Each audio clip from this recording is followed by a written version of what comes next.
ELI 5. Why doesn't gravity scale proportionally?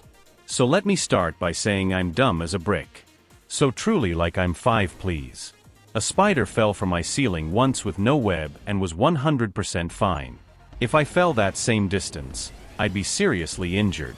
I understand it weighs less, but I don't understand why a smaller amount of gravity would affect a much smaller thing any differently. Like it's 1% my size, so why doesn't 1% the same amount of gravity feel like 100% to it?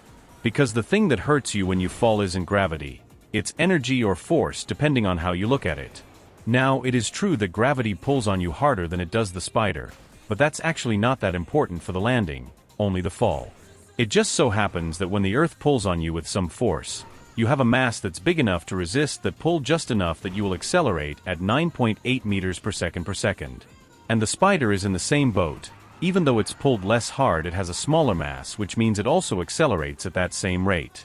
So you end up hitting the floor at the same speed. I am going to come back to air resistance. So why does it hurt you more?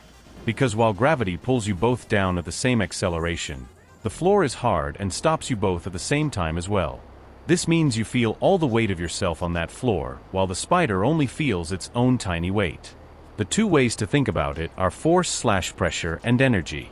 Energy first. You have more energy because you are more massive. All that energy changing from kinetic energy to splat energy, energy of you going splat, means you have a much larger magnitude of impact. The other way, force, is because you are more massive. It takes a much larger force to stop you from moving. So while you hit the ground with a large force due to your mass, the spider is much less. Now, air resistance. Air will dramatically slow the descent of the spider, but even in a vacuum you would see this difference. The gravity accelerates the same because the equation is that the force is some constant, and distance which doesn't matter here since it's effectively constant, times your mass. That's it. And acceleration is equal to the force over your mass. This means that your mass does not matter for determining the acceleration due to gravity.